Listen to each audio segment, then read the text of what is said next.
सभी को जय मसीह के। परम प्रधान परमेश्वर की उपस्थिति में आप सभी का स्वागत है। आज का दिन यहोवा ने बनाया है और हम सब इसमें आनंदित हैं। तो आइए आनंद के साथ अपने धन्यवाद को लेकर परमेश्वर के आंगन में प्रवेश करें। इससे पहले कि हम आराधना में जाएं, आइए परमेश्वर के वचन से हम सब एक साथ पढ़ेंगे भजन संहिता उसका 91 अध्याय। भजन संहिता 51 अध्याय। भजनकार यूं लिखते हैं, जो परम प्रधान की छाए हुए स्थान में बैठा रहे वह सर्वशक्तिमान की छाया में ठिकाना पाएगा। मैं यहोवा के विषय कहूंगा, वह मेरा शरण स्थान और गढ़ है, वह मेरा परमेश्वर है, मैं उस पर भरोसा रखूंगा। हालेलुया। वह मुझे बहलिए के जाल से और महामारी से बचाएगा। वह तुझे अपने पंखों की आड़ में ले लेगा और तू उसके पैरों के नीचे शरण पाएगा। उसकी सच्चाई तेरे लिए ढाल और झीलम ठहरेगी। तू न रात के भय से डरेगा और न उस तीर से जो दिन को उड़ता है, न उस मरी से जो अंधेरे में फैलती है, और न उस महारोग से जो दिन दोपहरी में उजाड़ता है। तेरे निकट 1000 और तेरी दाहिनी ओर 10,000 गिरेंगे, परंतु वह तेरे पास ना आएगा। हालेलुया। परंतु तू अपनी आंखों से दृष्टि करेगा और दुष्ट के अंत को देखेगा। हे यहोवा, तू मेरा शरण स्थान ठहरा है। तूने जो परम प्रधान को अपना धाम मान लिया है, इसलिए कोई विपत्ति तुझ पर ना पड़ेगी, ना कोई दुख तेरे डेरे के निकट आएगा, क्योंकि वह अपने दूतों को तेरे निमित्त आज्ञा देगा कि जहां कहीं तू जाए वह तेरी रक्षा करे। वे तुझको हाथों हाथ उठा लेंगे, ऐसा ना हो कि तेरे पांव में पत्थर से ठेस लगे। तू सिंह और नाग को कुचलेगा, तू जवान सिंह और अजगर को लताड़ेगा। उसने जो मुझसे स्नेह किया है, इसलिए मैं उसको छुड़ाऊंगा। मैं उसको उच्च स्थान पर रखूंगा, क्योंकि उसने मेरे नाम को जान लिया है। जब वह मुझको पुकारे तब मैं उसकी सुनूंगा। संकट में मैं उसके संग रहूंगा। मैं उसको बचाकर उसकी महिमा बढ़ाऊंगा। मैं उसको दीर्घायु से तृप्त करूंगा और अपने किए उद्धार का दर्शन दिखाऊंगा। हालेलुया। परमेश्वर अपने पढ़े हुए वचन पर आशीष दे। आइए हम अपनी आंखों को बंद करेंगे और परमेश्वर के वचन को विश्वास करते हुए, उस पर मनन करते हुए आइए हम प्रार्थना में जाएं। हालेलुया। परम प्रधान परमेश्वर पिता, हम धन्यवाद देते हैं आज की सुबह के लिए। परमेश्वर, हम धन्यवाद देते हैं आपकी आशीषों के लिए, आपके अनुग्रह के लिए, आपके प्रेम के लिए। प्रभु, हम धन्यवाद देते हैं इस मौके के लिए कि हम सब इस ऑनलाइन सर्विस के द्वारा आपके निकट, आपके समीप आ पाए। प्रभु जी, हम धन्यवाद देते हैं और आनंद के साथ, उल्लास के साथ आपकी उपस्थिति में प्रभु जी हम सब गीत गाते हुए, महिमा करते हुए आते हैं। प्रभु, हमारा हृदय कृतज्ञता से भरा हुआ है। प्रभु जी, हम धन्यवाद देते हैं। प्रभु, हम धन्यवादित है प्रभु आपके अनुग्रहों के लिए, आपके प्रेम के लिए, आपकी दया के लिए, आपकी रक्षा के लिए, आपकी सुरक्षा के लिए। प्रभु, आपकी प्रोविजंस के लिए जो आपने उपाय किए प्रभु जी हमारे लिए, हमें छुटकारा दिया पिता परमेश्वर, आपने छुड़ा लिया प्रभु जी महामारियों से, इसलिए हम धन्यवाद देते हैं। हाँ, राजाओं का राजा, प्रभुओं का प्रभु, हम आपको धन्यवाद करते हैं प्रभु आपके वचन के लिए। प्रभु, आप हमारा शरण स्थान और गढ़ है। प्रभु, जब हम आपके छत्र छाया में आते हैं पिता, तो सारी रोग, महामारी, ज्वाला और पीड़ा से हम अलग बच जाते हैं। हम धन्यवाद देते हैं ओ राजाओं का राजा, प्रभुओं का प्रभु, आपने हमसे प्रेम किया पिता, और इसीलिए आज की सुबह हम आपसे प्रेम कर सकते हैं, आपके पास आ सकते हैं, आपसे बातें कर सकते हैं, क्योंकि आपका वचन कहता है कि आपका कान सदैव अपने बच्चों के ओर है। प्रभु जी, आप न सोते हो ना ऊँघते हो प्रभु। ओ पिता परमेश्वर, सदैव जागते रहते हो। आपकी निगाहें, आपकी दृष्टि हमेशा आपके बच्चों के ऊपर होती है। ओ प्यारे पिता परमेश्वर, आज की सुबह इसीलिए प्रभु हम सब एकत्रित हुए हैं आपके पास। प्रभु हम धन्यवाद की डालियां लेकर आते हैं और उन भाई बहनों को लाते हैं प्रभु जिनके शरीर में बीमारियां हैं प्रभु जी, तकलीफें हैं प्रभु जी। ओ पिता हम प्रार्थना करते हैं ब्रदर अनूप शॉप के लिए प्रभु जी, जिनके मुंह में कैंसर है पिता और आज वो खाना नहीं खा पा रहे, उनके मुंह बंद हो जा रही है। यीशु प्रभु आप उपाय कीजिए पिता, उस भाई के मुंह को खोलिए प्रभु जी। ओ पिता अपनी चंगाई उनके जीवन में दीजिए पिता परमेश्वर।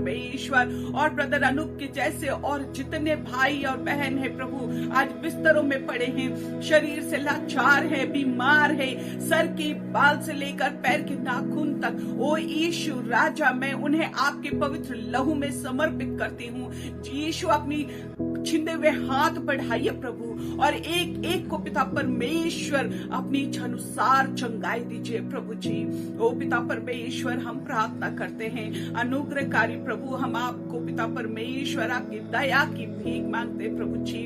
ओ पिता परमेश्वर हम आपसे दुआ करते हैं पिता, हम प्रार्थना करते हैं प्रभु उन घरों के लिए प्रभु जी, खास करके पिता जहाँ अशांति फैली हुई है प्रभु जी, महामारी की वजह से बहुत सारे परिवारों में आर्थिक समस्याएं खड़ी हुई हैं पिता परमेश्वर। बहुत सारे परिवारों में बच्चे माता पिता से दूर हो जा रहे हैं, बहुत सारे परिवारों में पति पत्नी के बीच में संबंध बिगड़ रहे हैं। ओ हालेलुया राजाओं का राजा प्रभु, हम आपकी शांति, आपकी मेल मिलाप, आपका प्रेम उन परिवारों के लिए मांग लेते हैं प्रभु जी। पिता परमेश्वर हर एक अशांत परिवार में आपकी शांति हो, जहां जहां लोग एक दूसरे से बिछड़ रहे प्रभु जी, उनके हृदय अलग हो रहे हैं प्रभु, हम प्रार्थना करते हैं पिता आपके प्रेम प्रभु बहुत भरपूरी से उन जगहों में हो पिता, उन परिवारों में हो प्रभु, माता पिता बच्चों के बीच हो प्रभु। आप हर एक को यूनाइट कीजिए पिता परमेश्वर, उनके हृदय में जो भी बातें हैं पिता एक दूसरे से कहकर ओ पिता परमेश्वर हर एक मसले की हल होने पाए प्रभु। हम प्रार्थना करते हैं पिता परमेश्वर इस महंगाई के समय प्रभु जी, इस महामारी के समय प्रभु जी, बहुत सारे विश्वासी भाई बहन लोन में दब गए हैं प्रभु जी। ओ पिता परमेश्वर बहुत अलग अलग कारण से वो लोन लिए हैं प्रभु जी और इस वक्त पिता परमेश्वर वो परेशान हैं, उन्हें चुका नहीं पा रहे हैं पिता परमेश्वर। हम प्रार्थना करते हैं प्रभु आप उपाय कीजिए, आप उपाय कीजिए प्रभु। उस समय जब अब्राहम इसहाक को लेकर पर्वत पे पहुंचा प्रभु बलिदान के लिए, पिता आपने वहां मेमने का जुगाड़ किया। हाँ प्रभु आपकी ऊपर पिता परमेश्वर हमारा भरोसा है। ओ पिता परमेश्वर हर एक परिवार इस वक्त प्रभु अपनी निगाहें आपकी ओर करे हुए प्रभु जी, क्योंकि हमारा उपाय वहीं से आता है। हालेलुया प्यारे पिता परमेश्वर आप उपाय कीजिए प्रभु। ओ परिवारों में पिता परमेश्वर आप इनकम का स्रोत बढ़ाइए प्रभु जी, उपाय कीजिए पिता ताकि ये भाई बहन अपने अपने लोन से कर्जों से मुक्त हो सके प्रभु।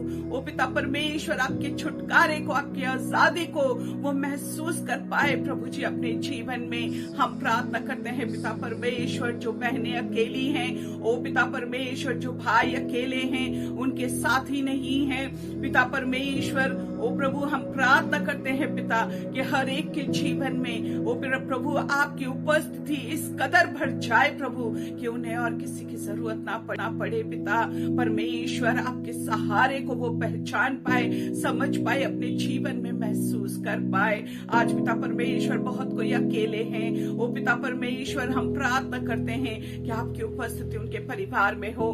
बहुत सारे परिवार के लोग अपने प्रियजनों को खो दिए हैं, अपने निकट के लोगों को खो दिए हैं पिता परमेश्वर। हम प्रार्थना करते हैं उन खाली स्थानों को प्रभु आप अपनी उपस्थिति से भर दीजिए प्रभु जी। आज पिता परमेश्वर हर एक दास दासी, आपके हर एक बेटे बेटियां प्रभु जी आपकी उपस्थिति से भर जाए। हालेलुया प्यारे प्रभु जी हम प्रार्थना करते हैं हमारे यंग जनरेशन के लिए, हम प्रार्थना करते हैं हमारे बच्चों के लिए जिनकी पिता परमेश्वर भविष्य इस महामारी की वजह से बहुत संकट में है प्रभु। हम प्रार्थना करते पिता हर एक बच्चों को पढ़ाई लिखाई करने की बुद्धि ज्ञान दीजिए प्रभु जी। इस ऑनलाइन के थ्रू पिता परमेश्वर वो बच्चे अपनी पढ़ाई से इसे कर पाए प्रभु जी। वो पिता परमेश्वर आने वाले जीवन में वो बढ़ पाए पिता परमेश्वर। आप अपनी बुद्धि अपनी ज्ञान से प्रभु जी इन बच्चों को अभिषेक कीजिए ओ पिता परमेश्वर। हम प्रार्थना करते हमारे नौजवानों के लिए प्रभु जी, उन्हें और आपके करीब आने की, आपके पास आने की पिता परमेश्वर, आपको और अच्छी तरीके से जानने का उपाय कर दीजिए प्रभु। पिता परमेश्वर हम प्रार्थना करते हैं घरों में माता पिता अपने बच्चों को पिता परमेश्वर वो शिक्षा दे पाए जिस प्रकार सुलेमान अपने बेटे को बुद्धि की शिक्षा दी है प्रभु जी। हालेलुया। पिता परमेश्वर हमारे जवान भटके नहीं, हमारे जवान पिता परमेश्वर जो आपको पहचाने हैं, आपको जाने हैं पिता परमेश्वर, वो आपके मार्ग से ना भटक जाए प्रभु। हम प्रार्थना करते हैं उनके मार्ग को आप सीधा कीजिए प्रभु जी। हालेलुया। पिता हम प्रार्थना करते हैं हमारे बुजुर्गों के लिए इस समय प्रभु जी, जबकि ये वायरस फैल रही है, मौसम बिगड़ रहा है पिता, हम प्रार्थना करते हैं हमारे बच्चों के लिए, हमारे बुजुर्गों के लिए आप अपनी लहू से इन्हें घेर लीजिए प्रभु। पिता परमेश्वर किसी भी प्रकार की कोई वायरल अटैक इनके ऊपर ना आ पाए। ओ पिता परमेश्वर वायरस की सारी क्षमता, उसकी ताकत पिता परमेश्वर यीशु के नाम से नष्ट हो जाए प्रभु जी।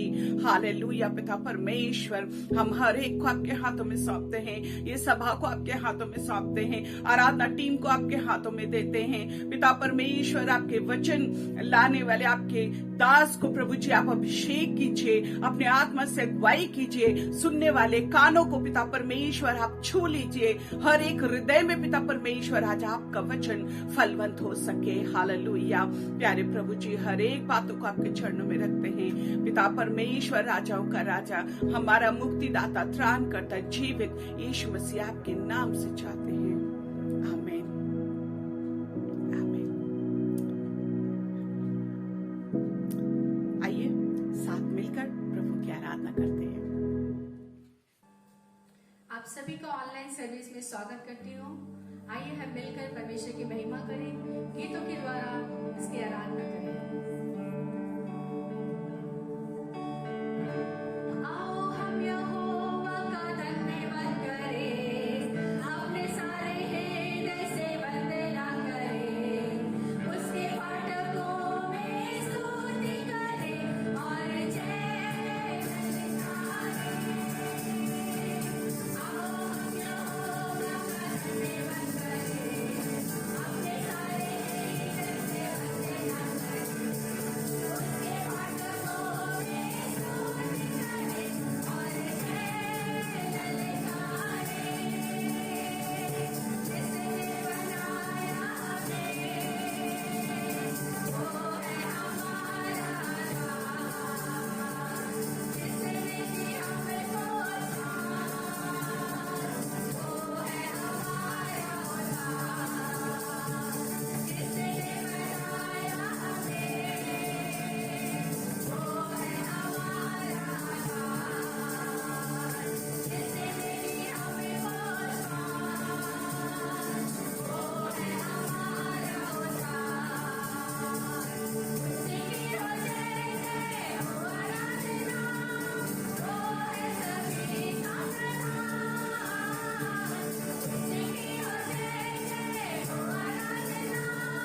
जय मसीह की। आशा करता हूं आप सभी अच्छे हैं। आपको जानकारी ऑलरेडी होगी कि हम ऑनलाइन में आराधना कर रहे हैं। अभी सरकार की ओर से जो आदेश मिले हैं, हम एक साथ इकट्ठे नहीं हो पाते, तो हमें ऑनलाइन ही आराधना में जुड़े रहना है। ऑनलाइन की आराधना हर एक इतवार 9 बजे उपलब्ध है, और जब आपको लिंक मिलता है तो आप अपने लिंक को शेयर कर सकते हैं अपने मित्रों के साथ, दोस्तों के साथ, और उनको भी उत्साहित कर सकते हैं कि वे परमेश्वर के वचन को सुने और हमारे साथ आराधना में शामिल हो। शाम की आराधना बहुत ही सीमित संख्या में लेकर के हम आराधना करते हैं शाम की, और 50 से ज्यादा नहीं होना चाहिए जो सरकारी नियम है, और इसीलिए हम 50 से के अंदर में ही रख करके शाम को आराधना हम करते हैं ऑन साइट। और इसके लिए पहले से रजिस्ट्रेशन करना जरूरी है, पहले से इंफॉर्मेशन देना जरूरी है कि कौन आ रहे हैं, कौन नहीं आ रहे हैं, क्योंकि यदि बिना रजिस्ट्रेशन कराए हुए आप आते हैं तो शायद आपको गेट से वापस चला जाना पड़ेगा। तो मैं नहीं चाहता हूं कि ऐसी कुछ भी परेशानी आपके पास आए। पर एक चीज बिल्कुल सही है कि जहां पर भी हम और आप रहें, आत्मा में जब एक साथ जुड़ते हैं तो परमेश्वर हमारी सहायता करता है, और हम वहीं से आराधना कर सकते हैं। अपने घर में, अपने परिवार में, अपने मित्रों के बीच से हम और आप आराधना कर सकते हैं। चलिए इस समय हम परमेश्वर के वचन से हम कुछ देखने का प्रयास करें। थोड़ी बहुत मैं आपको इनकरेज करना चाहता हूं, उत्साहित करना चाहता हूं कि हम और आप परमेश्वर के वचन में बने रहें। यूहन्ना की पुस्तक और उसके 15वें अध्याय को जब हम जाएं, 15वें अध्याय 1 से लेकर के 8 पद मैं आपके लिए पढ़ देना चाहता हूं। यूहन्ना की पुस्तक और उसके 15वें अध्याय 1 से लेकर के 8 पद। हम लोग अच्छी तरह से इस भाग को जानते हैं। सच्ची दाखलता मैं हूं और मेरा पिता किसान है। जो डाली मुझ में है और नहीं फलती उसे वह काट डालता है, और जो फलती है उसे वह छांटता है ताकि और फले। तुम तो उस वचन के अनुसार जो मैंने तुमसे कहा था शुद्ध हो। तुम मुझ में बने रहो और मैं तुम में। जैसे डाली यदि दाखलता में बनी न रहे तो अपने आप से नहीं फल सकती, वैसे ही तुम भी यदि मुझ में बने न रहो तो नहीं फल सकते।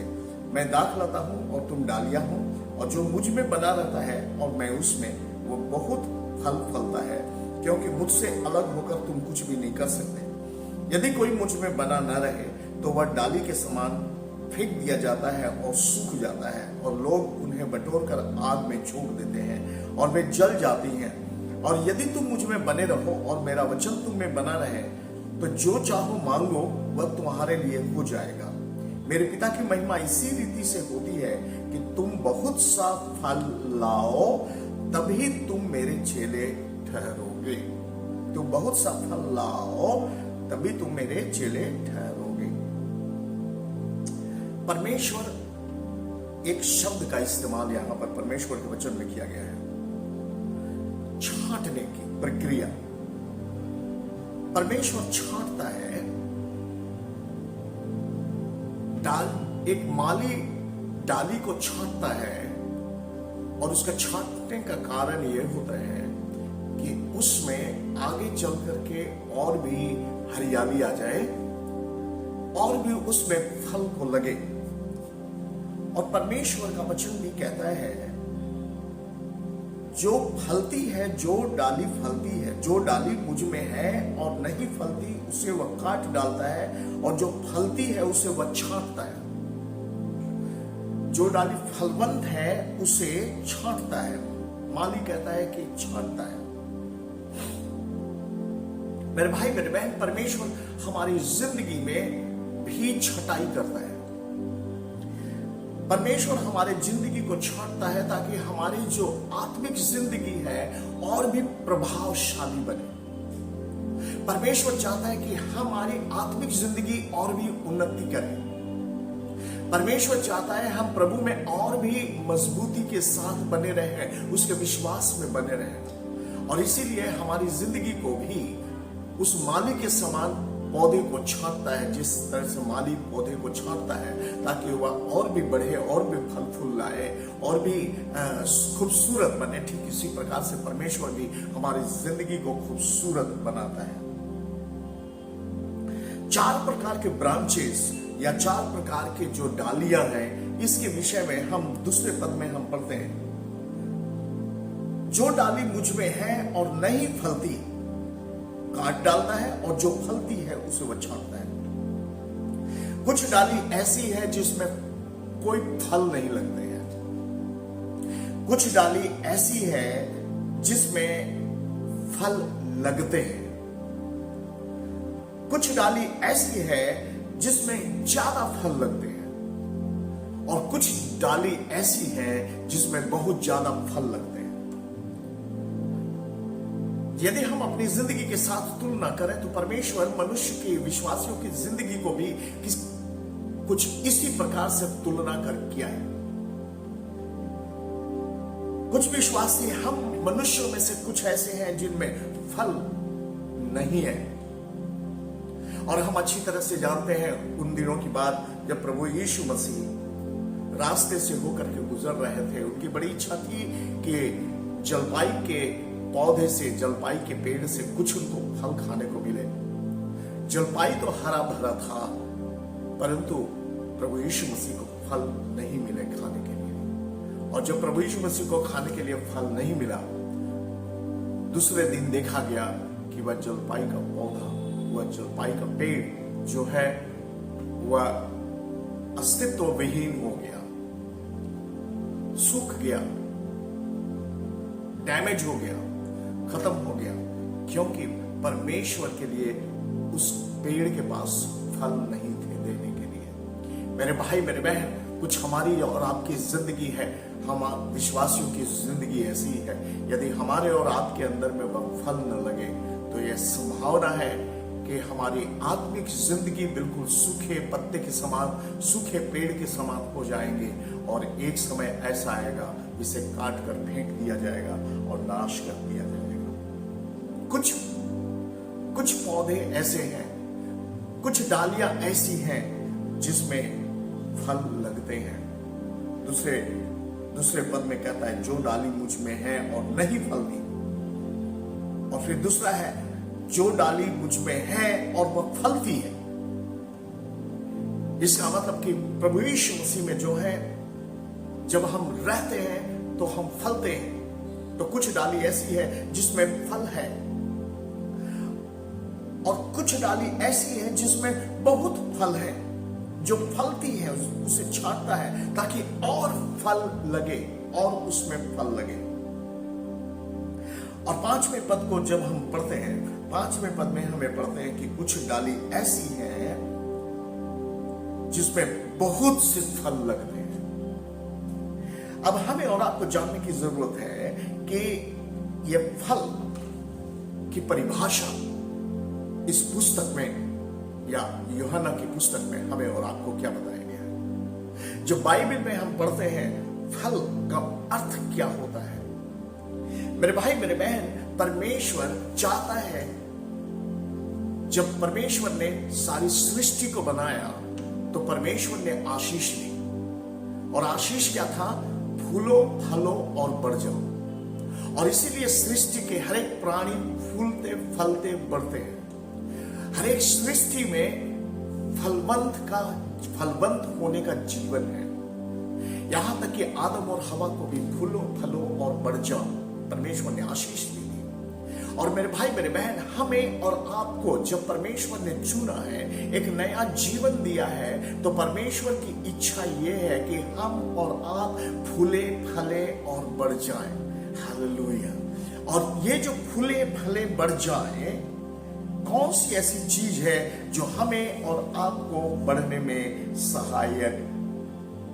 सहायता करती है? रोमियो की पत्री हम और आप निकालते हैं, और उसके पहले अध्याय, रोमियो की पत्री और उसके पहले अध्याय और 13 पद में मैं 13 पद को मैं पढ़ देना चाहता हूं। एक अध्याय और उसके 13 पद में परमेश्वर का वचन कहता है, पौलुस कहता है रोमियो की मंडली को, हे भाइयों, मैं नहीं चाहता कि तुम इस विषय में अनजान रहो कि मैंने बार बार तुम्हारे पास आना चाहा कि जैसा मुझे दूसरी अन्य जातियों में फल मिला वैसा ही तुम में भी फल मिले, परंतु अब तक रोका गया। पौलुस क्या कहना चाहता है? पौलुस कहना यह चाहता है कि मुझे अन्य जातियों में आत्मा का फल मिला, अन्य जातियों की मंडलियों में आत्मा का फल मिला, और इसीलिए पौलुस आश्वासन देता है, पौलुस इनकरेज करते हुए कहता है, मैं चाहता हूं कि तुम्हारे अंदर में भी फल लगे, यहूदियों में फल लगे। मैं चाहता हूं, मैं बार बार तुम्हारे बीच में आना चाहे। किस लिए आना चाहा? ताकि जो अन्य जातियों में मैं फल को देख रहा हूं वो फल तुम्हारे अंदर में भी हमें दिख पड़े। मेरे भाई मेरे बहन, पौलुस फल को पाने की आकांक्षा रखता था। यह कौन सा फल है? यह फल है जीवन परिवर्तन का फल।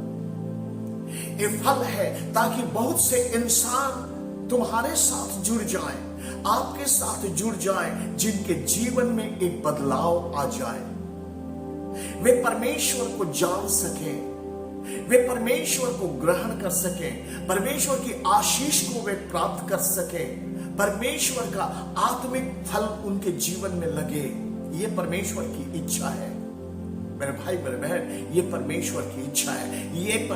ये परमेश्वर के दास पौलुस की इच्छा थी। मैं तुम्हारे बीच में बार बार आना चाहा, परंतु जैसा मैं अन्य जातियों में फल मुझे देखने को मिला, वैसा मेरी चाहत है कि तुम्हारे अंदर में भी फल लगे। मेरे भाई मेरे बहन, सिर्फ मसीही होने से काम नहीं चलता है, परंतु मसीही पौधे में परमेश्वर चाहता है कि ऐसा फल लगे। कौन सा फल? जीवन परिवर्तन का फल। कौन सा फल? ऐसे मनुष्य जुड़ जाएं जिनके जीवन में एक परिवर्तन आ जाए, एक बदलाव आ जाए। पहले तो पापी थे, परंतु अब इंसान बन गए। पाप से पश्चाताप करके मनुष्य परमेश्वर को अपने जीवन में धारण करें। यह बदलाव आ जाए, बदलाव आ जाए कि उनका जीवन सुधर जाए, उनका पारिवारिक जिंदगी सुधर जाए, बदलाव आ जाए कि उनके दिनचर्या सुधर जाए, बदलाव आ जाए, उनके अंदर में पवित्रता आ जाए। मेरे भाई मेरे बहन, आज मनुष्य अपनी पवित्रता को खोते जा रहा है, और परमेश्वर चाहता है कि पवित्रता का फल हमारे अंदर में, मनुष्य के अंदर में लगे। रोमियो 1 अध्याय और 13 पद में, मुझे दूसरे अन्य जातियों में फल मिला वैसे तुम में भी फल मिले, परंतु अब तक रोका गया। कुछ न कुछ पौलुस को रोक रहा था। पौलुस देख नहीं पा रहा था कि इनके बीच में फल लगे या नहीं लगे। दूसरी चीज, दूसरा डेफिनेशन या दूसरा परिभाषा यदि हम फल का हम कहें इस भाग में यूहन्ना 15वें अध्याय के अनुसार, तो चलिए निकलते हैं रोमियो 6 अध्याय और उसके 21 और 22 पद में। रोमियो उसके 6 अध्याय और 21 और 22 पद में इस प्रकार से लिखा हुआ है, जिन बातों से अब तुम लज्जित होते हो उनसे उस समय तुम क्या फल पाते थे? जिन बातों से अब तुम लज्जित होते हो, पौलुस रोमियो की मंडली को कह रहा है, उन बातों से जिससे तुम लज्जित होते थे, उससे पुरानी जिंदगी से लज्जित होते थे, क्या फल उसमें तुमको मिला? क्योंकि उनका अंत तो मृत्यु है, वह तो पाप का फल जिसका अंत तो मृत्यु है, परंतु पाप से स्वतंत्र होकर परमेश्वर के दास बनकर तुमको फल मिला जिसे पवित्रता प्राप्त होती है। सो परमेश्वर चाहता है कि कौन सा फल लगे हमारे और आपकी जिंदगी में। जो डाली मुझ में है वह फलती है, जो डाली मुझ में है और वह फलती है। वह कौन सा फल है? परमेश्वर का वचन कहता है पवित्रता का फल। तुमको फल मिला जिससे पवित्रता प्राप्त होती है और उसका अंत अनंत जीवन है। मेरे भाई मेरे बहन, परमेश्वर चाहता है कि हमारी और आपकी जिंदगी में पवित्रता का फल मिले, क्योंकि पवित्रता का फल जब हमारे और आपके जीवन में होगा तो परमेश्वर का वचन कहता है कि अनंत जीवन तक वह अनंत जीवन तक रहेगा। क्यों? पाप की मजदूरी मृत्यु है, परंतु परमेश्वर का वरदान प्रभु यीशु मसीह में अनंत जीवन है। हालेलुया। मेरे भाई मेरे बहन, यदि अनंत जीवन के फल को, पवित्रता के फल को हम और आप धारण करना चाहते हैं तो यह आवश्यक है, यह जरूरी है कि प्रभु यीशु मसीह के पास हम और आप आए और उसमें जुड़े रहें, उसमें हम जुड़े रहें। जो डाली दाखलता के साथ जो डाली बनी रहती है, उस डाली में फल ज्यादा हमें मिलता है। एक और गलातियों की पत्री और उसका 5 अध्याय 22 और 23 पद हम और आप अच्छी तरह से जानते हैं इस भाग को। जब परमेश्वर का वचन कहता है कि तुम मुझ में रहो, बने रहो, ताकि ढेर सारे फल को तुम ला सको। कौन सा फल? आत्मा का फल, पवित्रता का फल, परिवर्तन का फल, पवित्रता का फल, और तीसरा आत्मा का फल। गलातियों की पुस्तक और उसके 5 अध्याय हम और आप निकाल लें। गलातियों की पुस्तक और उसके 5वें अध्याय बहुत ही खूबसूरत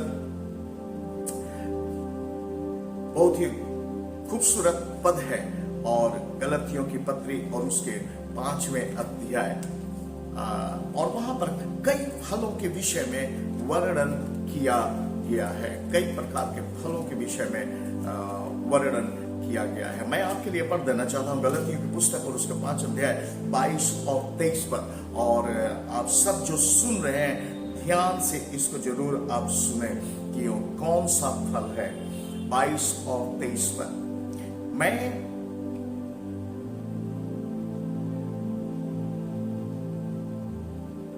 आत्मा का फल प्रेम, आनंद, शांति, धीरज, कृपा, भलाई, विश्वास, नम्रता और संयम है। आज इंसान यदि इन फलों को, हर इंसान के अंदर यदि ये सारे फल पाए जाए तो मैं आपको बता दूं, इस पृथ्वी पर लड़ाई झगड़े नहीं होंगे, युद्ध नहीं होगा, एक मनुष्य दूसरे मनुष्य के प्रति घृणा का भाव नहीं अपनाएगा। एक बार ध्यान से मैं आप सबके लिए पढ़ देना चाहता हूं। आत्मा का फल प्रेम, आनंद, शांति, धीरज, कृपा, भलाई, विश्वास, नम्रता और संयम है। और ऐसे कामों के विरुद्ध में कोई भी व्यवस्था नहीं है। ऐसे कामों के विरुद्ध में कोई भी व्यवस्था नहीं है। मेरे भाई मेरे बहन, जब यूहन्ना लिखता है फल के विषय में, पवित्र आत्मा का फल, ये वरदान, ये फल ऐसे फल हैं जो हर मनुष्य के जिंदगी के लिए आवश्यक है। मेरे भाई मेरे बहन, कुरिन्थियों की मंडली को पौलुस लिखता है, सब कुछ हमें प्राप्त हुआ, परंतु यदि प्रेम नहीं है, प्यार नहीं है, मानवता के लिए, मानव जाति के लिए यदि प्यार नहीं है, तो हमारी जिंदगी ठनठनाती हुई पीतल के समान है। सिर्फ आवाज करेगा, परंतु उसमें किसी भी प्रकार का फल नहीं है। मेरे भाई मेरे बहन, ये बहुत ही आवश्यक है। प्रेम, आनंद, शांति, धीरज, कृपा, भलाई, विश्वास, नम्रता और संयम। और परमेश्वर का वचन हमें उत्साहित करता है कि हम इनके पीछे भागे, इनके पीछे भागे।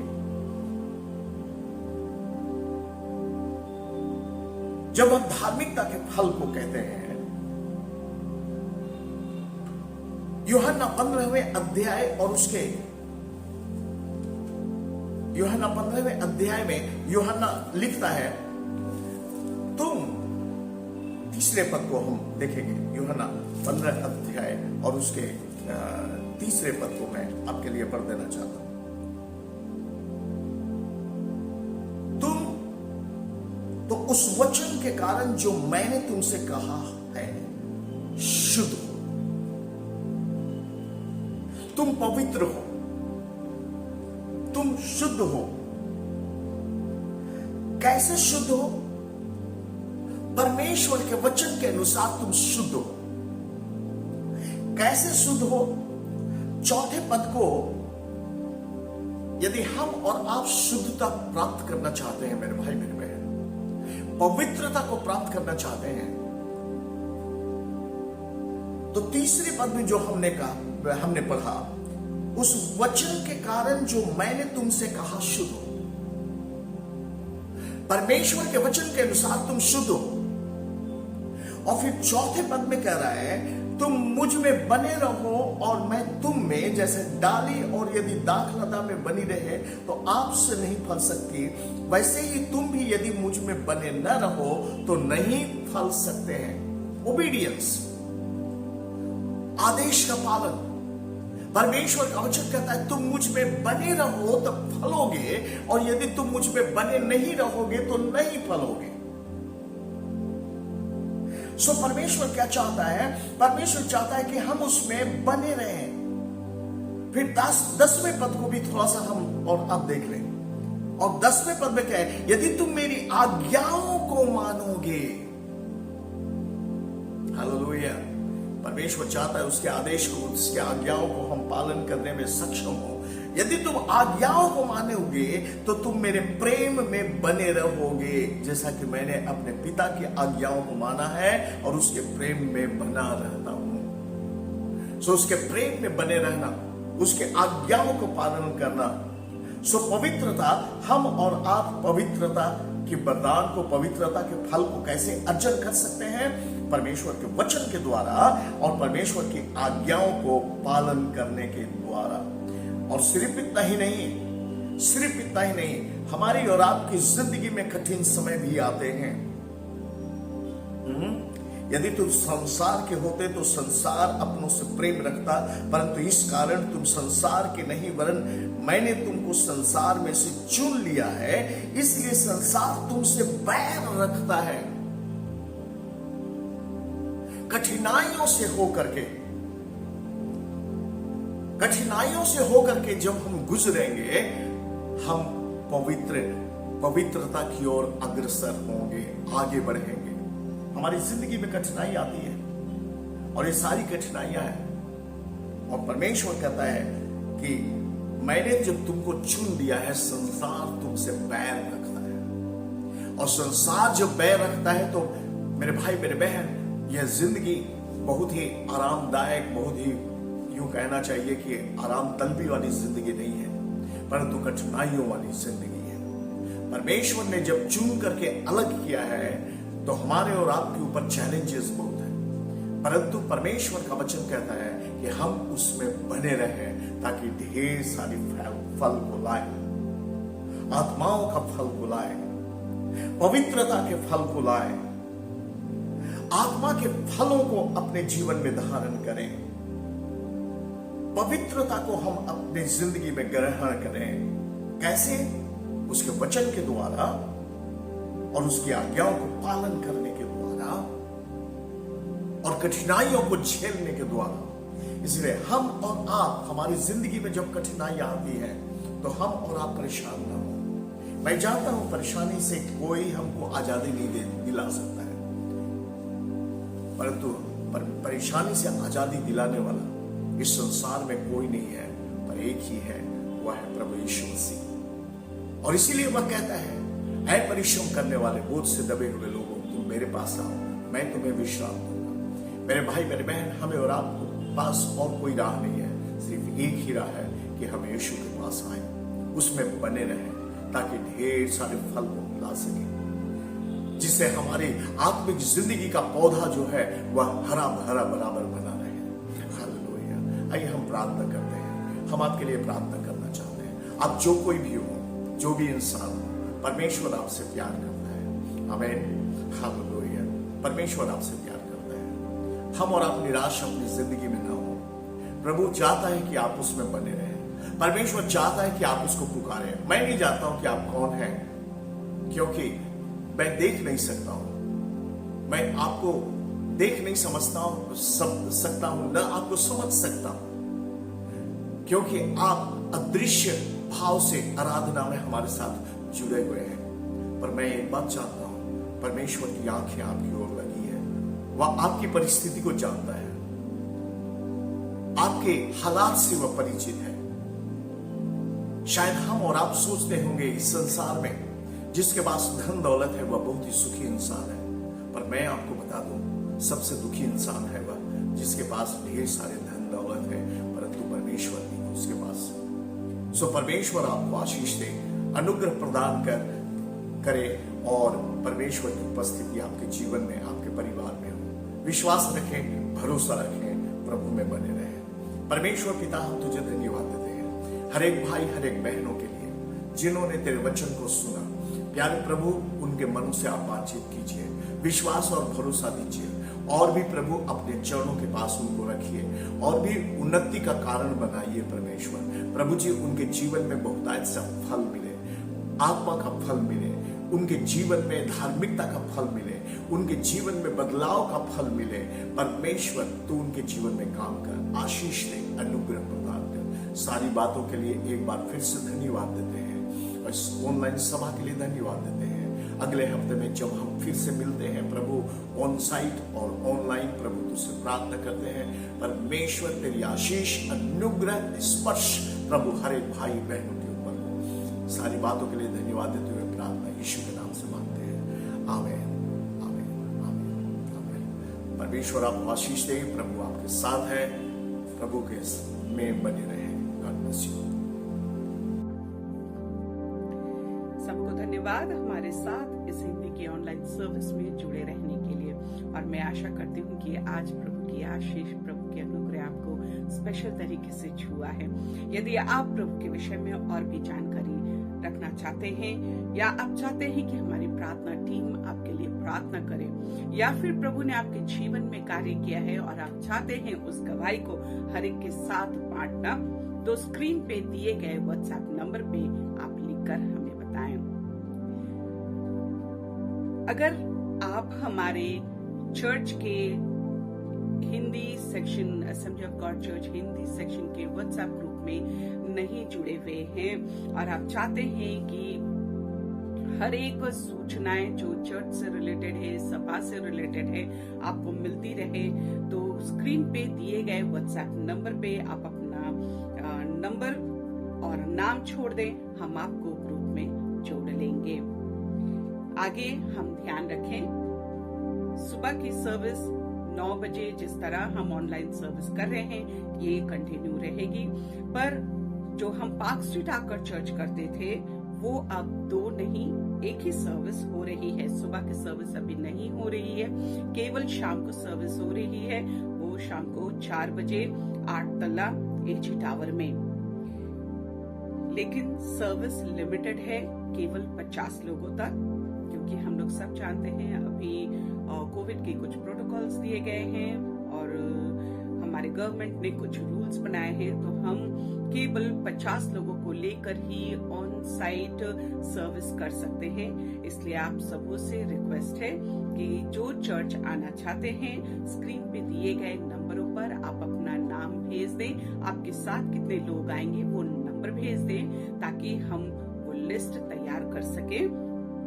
यदि आप एक रविवार आ चुके हैं और दूसरे रविवार में आपका नाम नहीं इंक्लूड किया जाता है, तो कृपया समझें कि आप छोटे नहीं लेकिन बहुत बड़ा परिवार का हिस्सा हैं और इस बड़े परिवार में हम 50 लोगों को ही सिर्फ संडे सर्विस के लिए अकोमोडेट कर पा रहे हैं। तो इसलिए हर एक को मौका दें।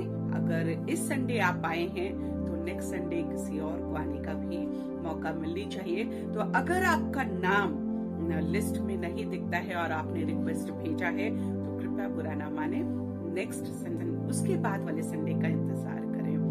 और जब आप चर्च आते हैं सारे प्रोटोकॉल्स को ध्यान में रखते हुए आएं, अपना मास्क पहन कर आएं, हाथों को सैनिटाइज करें, दूरियां बनाए रखें और कैंपस के अंदर आपस में ज्यादा बातचीत में समय ना बिताएं।